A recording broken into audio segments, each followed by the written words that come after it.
मुंबई एक बहुत बड़ा शहर जहाँ की बात ही अलग है। मुंबई की बारिश हर किसी के दिल को छू जाती है। आज माथुर हाउस में एक लड़की कमरे में लाल जोड़ा पहन दुल्हन के रूप में बैठी थी। तभी उस कमरे में उसका पति कमरे में आता है। वहाँ रखा तकिया उठाने लग जाता है और पास में पड़ा सोफे पर चला जाता है। वह नई नवेली दुल्हन कहती है कि आप क्या कर रहे हैं? आप सोफे पर क्यों सो रहे हैं?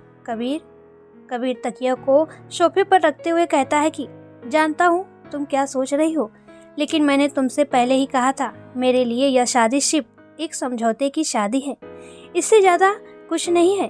तुम्हें यहाँ पर मान सम्मान सब कुछ मिलेगा, जो तुम्हें चाहिए सब कुछ मिलेगा, लेकिन बस मेरा प्यार नहीं मिलेगा। प्यार जिंदगी में एक बार होता है सिद्धि, और वह मुझे हो चुका है। यह बात तो तुम्हें पहले से ही पता था। सिद्धि की आंखों में आंसू होते हैं और वह कहती है कि कबीर, हमें पता है आप हमें अपने दिल में जगह नहीं दे सकते। उसके बाद भी हमने आपसे शादी की है और हम आपके दिल में जगह लेना भी नहीं चाहते हैं। हम तो बस इतना कह रहे थे कि आप सोफे पर मत सोइए, आप यहाँ पर बेड पर सो जाएं। हम वहाँ पर सो जाएंगे, आपको सोफे पर सोने की आदत नहीं होगी। कबीर इससे पहले कुछ कह पाता, पास वाले कमरे में से कुछ चीज तोड़ने की आवाज आने लगती है। कबीर समझ जाता है कि यह सामान कौन तोड़ रहा होगा। कबीर तेजी से दौड़ते हुए उसे कमरे की तरफ जाता है। पीछे पीछे सिद्धि भी जाती है। कबीर जब कमरे में जाता है देखता है एक 7 साल की छोटी बच्ची कमरे में रखा सामान तोड़ रही थी और कह रही थी कि मैंने कहा था मुझे नई मम्मा नहीं चाहिए, फिर आप उन्हें क्यों लेकर आए हैं? वह इस घर में नहीं रह सकती, मेरी मम्मी की जगह कभी नहीं ले सकती है। कबीर बोला, पाखी बच्चा, बात तो सुनो। देखो, आपको जितना गुस्सा करना है कर लेना, लेकिन यह सामान तोड़ना बंद करो, आपको चोट लग जाएगी। पाखी बोली, नहीं नहीं नहीं, मैं सामान तोड़ना बंद नहीं करूंगी। जब तक वह गंदी आंटी इस घर में रहेगी मैं शांत नहीं रहूंगी। मुझे वह गंदी आंटी इस घर में बिल्कुल भी नहीं चाहिए। पाखी ऐसा कहते हुए कांच का फूलदान उठा लेती है और दरवाजे की तरफ मारने वाली होती है। तभी सिद्धि कमरे में आ जाती है ताकि उस फूलदान को फेंकने से रोक लेती है और मुंह फुलाकर बैठ जाती है। कबीर बोला, सिद्धि, तुम यहाँ पर क्यों आई हो? देखो, इस वक्त तुम यहाँ से जाओ। पाखी बहुत गुस्से में है और उसे इस वक्त कोई नहीं संभाल सकता। सिद्धि बोली, कबीर, आप चिंता मत कीजिए। पाखी अब सिर्फ आपकी जिम्मेदारी नहीं है, हमारी भी जिम्मेदारी है। पाखी बोली, नहीं हूँ, मैं आपकी जिम्मेदारी नहीं हूँ।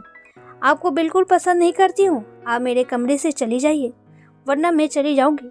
पाखी कमरे से जाने लगती है। तभी सिद्धि पाखी का हाथ पकड़ते हुए गाना गाने लगती है। गाना, आके ले चलो तुझको एक ऐसे देश में, मिलती है जहाँ खुशियाँ परियों के भेष में आ लेके चलूँ तुझको। पाखी तभी चिल्लाते हुए कहती है, बस बंद करो अपना यह ड्रामा।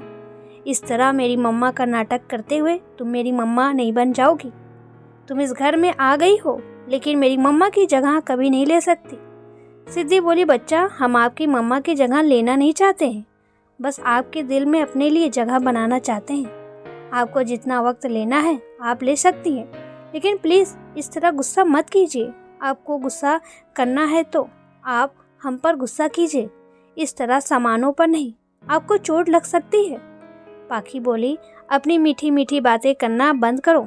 मैं छोटी जरूर हूँ, इसका यह मतलब नहीं है कि तुम्हारी मीठी मीठी बातों में आ जाऊंगी। पापा ने आपसे शादी की है तो आप रहिए इस घर में, लेकिन मेरी मम्मा बनने की कोशिश मत कीजिए। पाखी गुस्सा करते हुए वहाँ से चली जाती है। सिद्धि उसके पीछे जाने के लिए होती है। तभी कबीर कहता है कि सिद्धि, मैं तुमसे पहले ही कहा था, लेकिन तुम्हें समझाना नहीं। तुम्हारी इस घर में यही जगह है, जितना जल्दी हो सके तुम समझ जाओ। ना मैं तुम्हें अपने दिल में जगह दे सकता हूँ और ना पाखी कभी तुम्हें अपनी मम्मा की जगह देगी। तुम इस घर की बहू जरूर बन गई हो, लेकिन मेरी पत्नी कभी नहीं बन सकती, और ना ही मेरी बेटी पाखी की माँ बन पाओगी। सिद्धि बोली, हमें आए हुए इस घर में कुछ ही पल हुए हैं और आपने इतनी जल्दी हमारे भाग का फैसला कर दिया।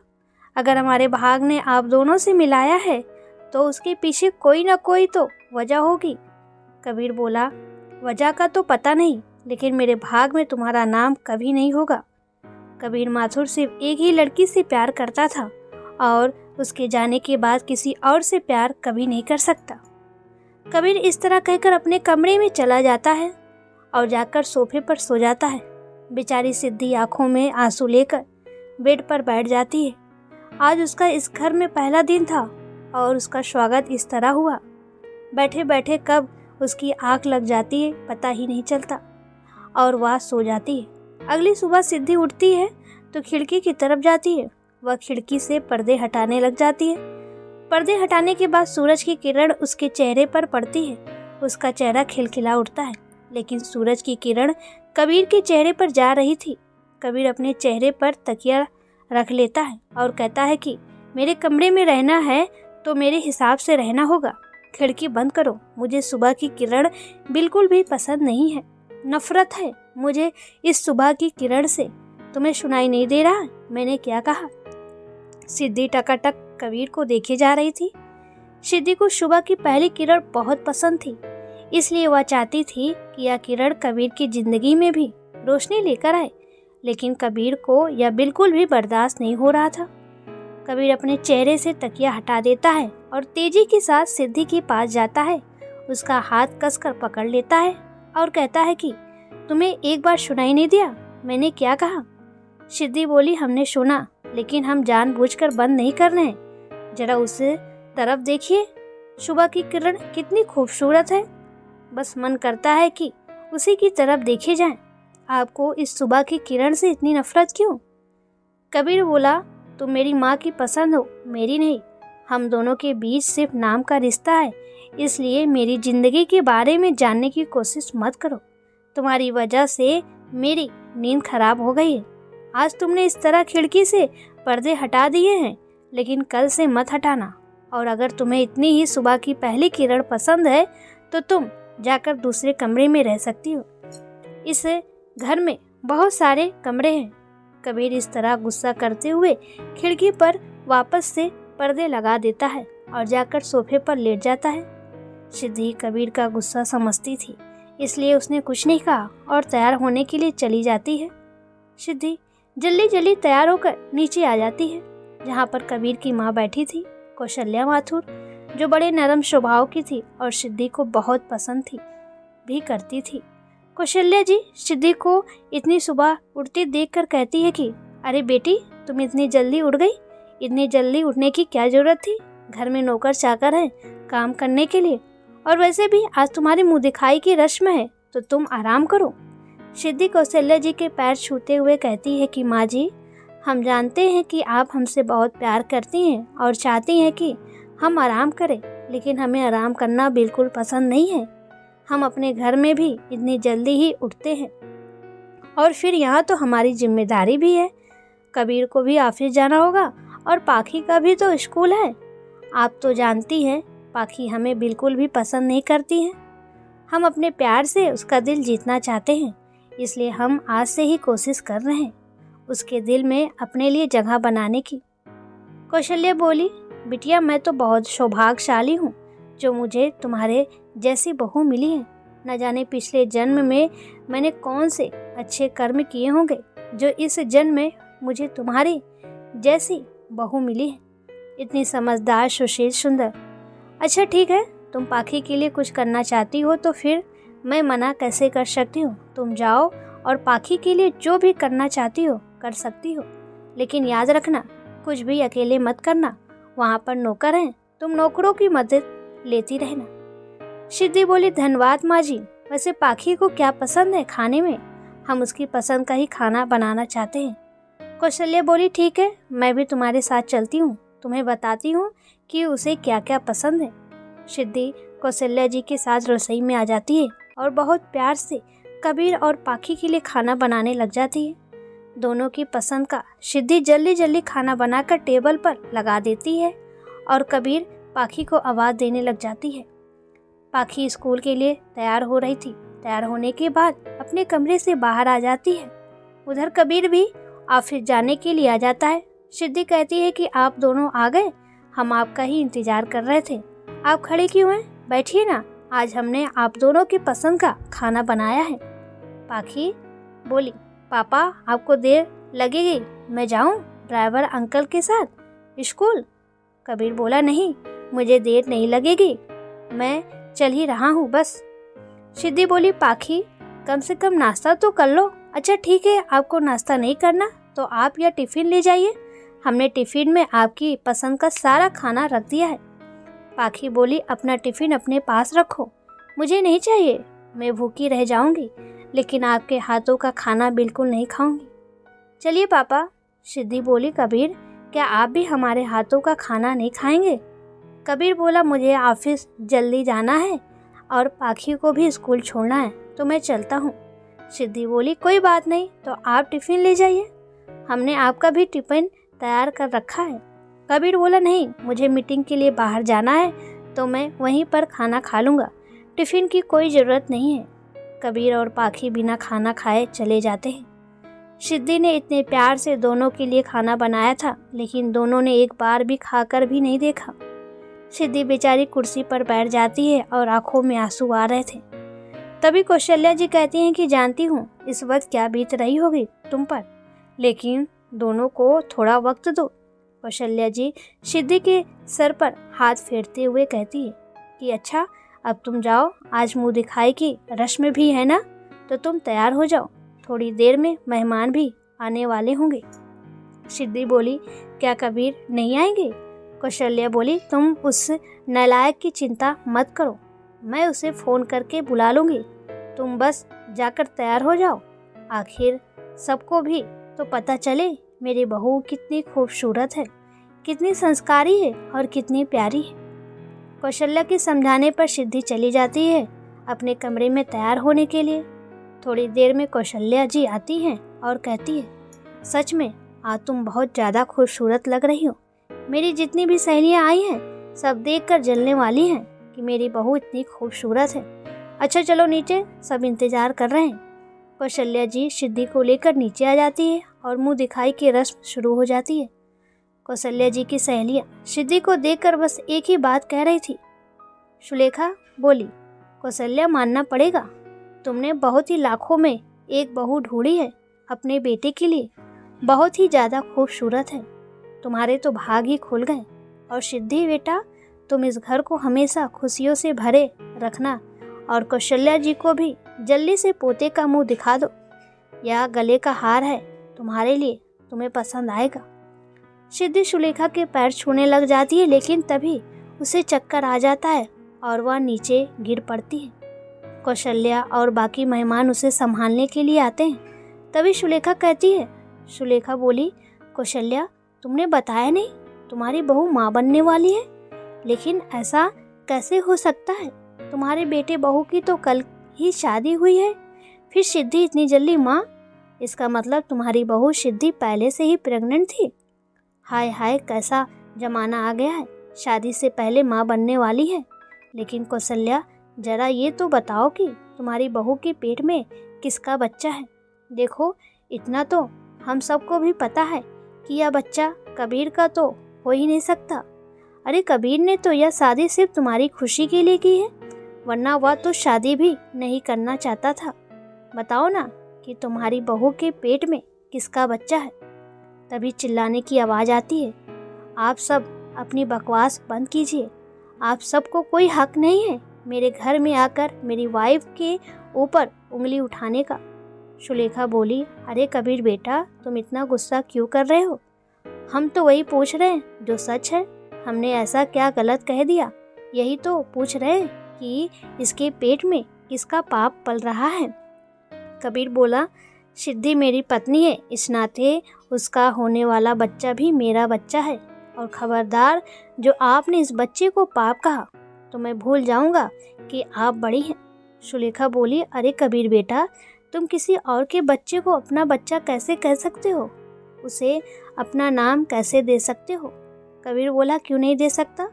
जब सिद्धि मेरी बेटी पाखी को अपनी बेटी मान सकती है, उसके लिए वह सब कर सकती है जो एक माँ करती है, तो मैं उसके बच्चे को अपना बच्चा क्यों नहीं मान सकता?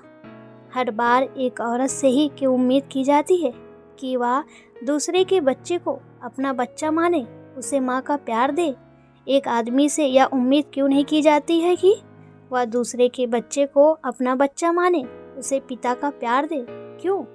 आप एक औरत हैं, इस बात को आप मुझसे ज़्यादा समझ सकती हैं, लेकिन आप है कि उंगली उठा रही हैं। माफ़ कीजिएगा, मेरे घर में आकर कोई मेरी पत्नी के ऊपर उंगली उठाए या मैं बिल्कुल बर्दाश्त नहीं कर सकता। आप जा सकते हैं यहाँ से। और हाँ, इस घर में तभी आने के लिए सोचो जब आपकी नज़रों में मेरी वाइफ सिद्धि के लिए कोई इज्जत हो, वरना हमारी नज़रों में भी आपके लिए कोई इज्जत नहीं है।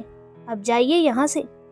कबीर सिद्धि को अपनी बाहों में उठाकर ले जाता है कमरे में और उसे बेड पर जाकर लेटा देता है। उसे पानी पिलाता है और कहता है कि अब कैसा फील कर रही हो? मैंने डॉक्टर को कॉल कर दिया है, डॉक्टर कुछ ही देर में आते होंगे। तुम आराम करो और देखो, इस हालत में तुम ज़्यादा काम मत करो, तुम्हें आराम करना चाहिए। सिद्धि बोली, कबीर धन्यवाद, आपने जो भी बाहर कहा हमारे बच्चे के लिए। हम सोच भी नहीं सकते थे हमारे बच्चे को इतना अच्छा परिवार मिलेगा, इतने अच्छे पापा मिलेंगे। हमारी तरफ से हमारे बच्चे के लिए लड़ने के लिए आपका बहुत बहुत धन्यवाद। एक बच्चे का पिता जब उसके साथ नहीं होता है तो हर कोई उसके ऊपर उंगली उठाता है, लेकिन आपने आज जो बाहर किया उसके बाद कोई हमारे बच्चे के ऊपर उंगली नहीं उठा पाएगा। सिद्धि की आंखों में आंसू होते हैं। कबीर सिद्धि की आंखों में आंसू नहीं देख पा रहा था। उसके करीब जाकर उसके आंसुओं को पोंछने लग जाता है और दोनों एक दूसरे की आंखों में गुम हो जाते हैं।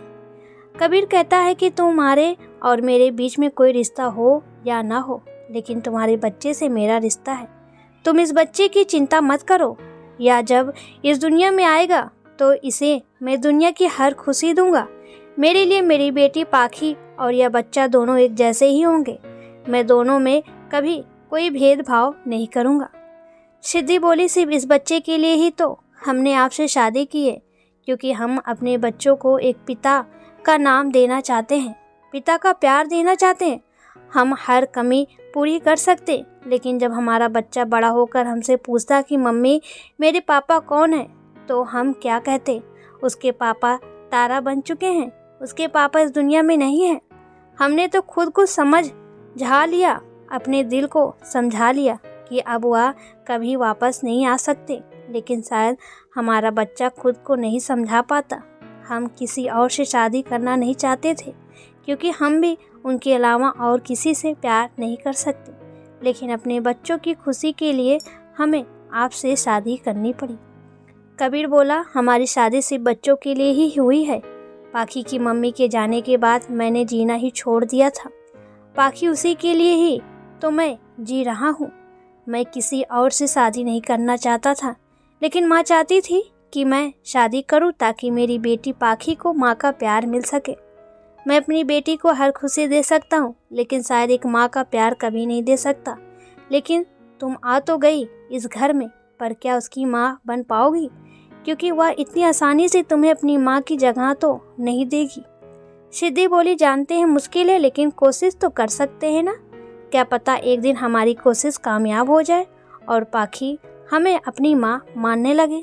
कबीर बोला, अच्छा अब तुम आराम करो, मैं तुम्हारे लिए जूस लेकर आता हूँ। सिद्धि बोली, पाखी स्कूल से कब तक आएगी? आप उसे लेने जा रहे हैं क्या? कबीर बोला, हाँ मैं उसे लेने जा रहा हूँ। पता है तुम क्या कहना चाहती हो कि तुम भी साथ में चलोगी, लेकिन प्लीज़ मत करो, क्योंकि तुम्हें पता है कि पाखी तुम्हें देखकर गुस्सा करने लगेगी और मैं नहीं चाहता कि वह फिर से खाना ना खाए। सिद्धि बोली, जानते हैं आप चिंता मत कीजिए, हम नहीं आएंगे, पर हम अपनी तरफ से कोशिश पूरी करेंगे उसे मनाने के लिए। आप जाइए उसके पास। कबीर अपनी घड़ी में टाइम देखता है तो टाइम बहुत हो चुका था और पाखी का स्कूल खत्म हो चुका था। इस वक्त तो वह घर भी आ जाती थी। कबीर कहता है कि मुझे स्कूल जाने में देर हो गई, पाखी मेरा इंतजार कर रही होगी, मैं अभी आता हूँ। कबीर जाने के लिए होता है तभी पाखी उसके कमरे में आ जाती है और इस तरह दोनों को साथ देखकर गुस्सा करने लग जाती है और कहती है कि आज तक ऐसा कभी नहीं हुआ पापा कि आप मुझे लेने नहीं आए हो, लेकिन आप इन आंटी के आते ही मुझे भूल गए। मैं वहाँ पर आपका इंतजार कर रही थी और आप यहाँ पर हो गंदी आंटी के साथ। मुझे आपसे बात ही नहीं करनी। आपने पहले आंटी को मेरी मम्मी की जगह दे दी और अब आप उनके लिए मुझे भी भूल रहे हो। सिद्धि बोली, बच्चा ऐसा नहीं है, आपके पापा आपसे बहुत प्यार करते हैं और वह तो आपको लेने ही आ रहे थे। सिद्धि ऐसा कहते हुए पाखी के पास जाने के लिए होती है, लेकिन पाखी उसे धक्का दे देती है। कबीर सिद्धि को संभाल लेता है, वह गिरते गिरते बच जाती है। कबीर सिद्धि से कहता है कि पाखी, जानता हूँ कि आप नाराज हैं, लेकिन इस तरह धक्का बिल्कुल बर्दाश्त नहीं करूँगा। आपको पता है अगर यह गिर जाती तो क्या होता? इनके अंदर एक नन्ही सी जान पल रही है, छोटा बेबी। आपकी एक धक्का देने की वजह से उस छोटे बेबी को चोट लग जाती।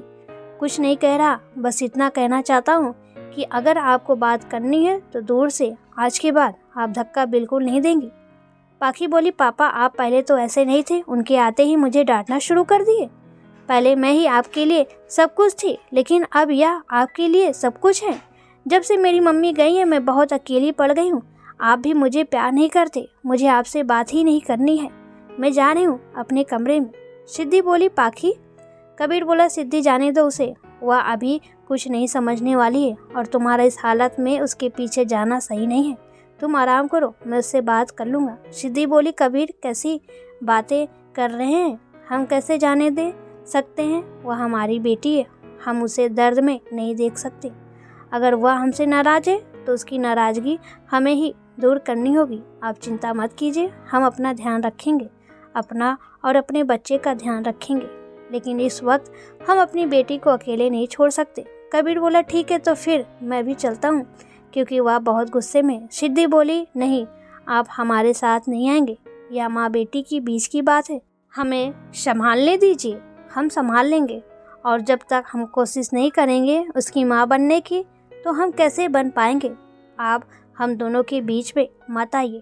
माना आज हम दोनों के बीच में कड़वाहट है, लेकिन एक दिन यह कड़वाहट मिठास में ज़रूर बदल जाएगी, हमें इस बात का पूरा यकीन है। और इसी यकीन के साथ सिद्धि पाखी के कमरे में चली जाती है। दोस्तों, आपको ये कहानी कैसी लगी प्लीज़ कमेंट में ज़रूर बताएं।